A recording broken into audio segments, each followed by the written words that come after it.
Le traditionnel déficit de logements sociaux ajouté au récent drame causé par les éboulements de terrain et plus récemment encore par les effondrements d'immeubles à Abidjan ont fini par convaincre le gouvernement ivoirien de mettre en place une politique nationale de logements sociaux et de veiller à la bonne construction de ceux-ci.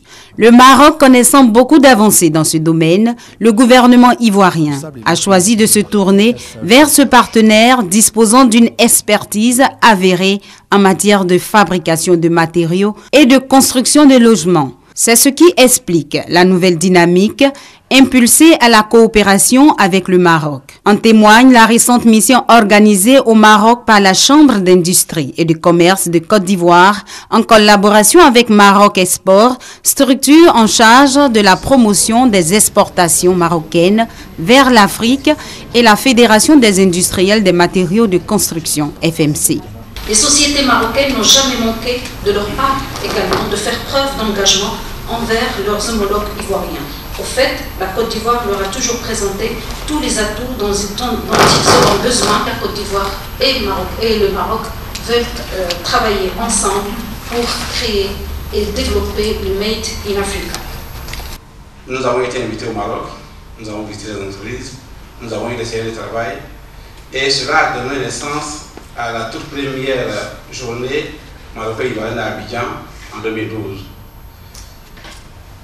Et lorsque nous le faisions, nous pensions à une chose: établir des relations entre entreprises ivoiriennes et marocaines pour arriver à construire des usines en Côte d'Ivoire, lorsque nous avons vu que les entreprises marocaines étaient beaucoup en avance sur celles de Côte d'Ivoire.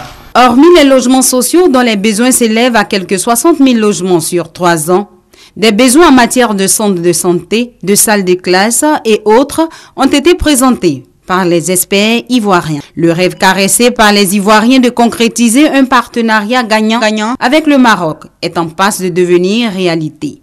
Les industriels marocains ont en effet manifesté le désir ardent de matérialiser leur partenariat avec la partie ivoirienne. Oui, actuellement, nous sommes en train de réfléchir d'abord d'ouvrir une antenne à Abidjan et par la suite, pourquoi pas s'implanter en Côte d'Ivoire, surtout que vous avez l'énergie, le gaz naturel.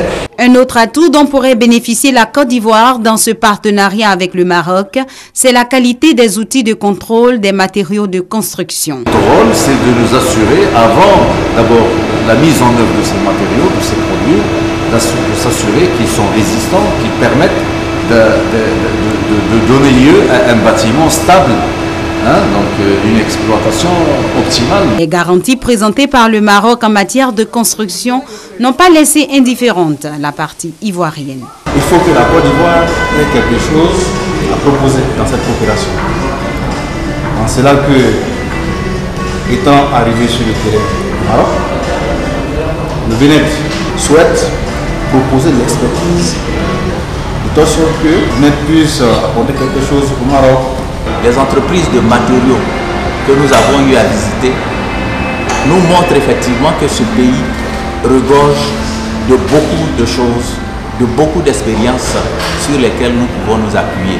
Une autre source de satisfaction, ce sont les emplois que pourraient générer les différents projets de construction évoqués par les parties marocaines et ivoiriennes. Pour intéresser un plus grand nombre d'opérateurs impliqués dans l'immobilier et la fabrication de matériaux de construction, une autre mission dans le royaume chérifien est prévue dans la première quinzaine de juin. Il est question que nous, le bateau économique, nous nous saisissions de cette vision de la République pour contribuer à l'émergence de notre pays. Nous commençons un processus et nous avons un objectif.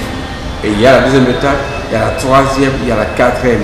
C'est à partir de ça que nous pourrons dire que nous sommes satisfaits. Nous ne faisons que commencer.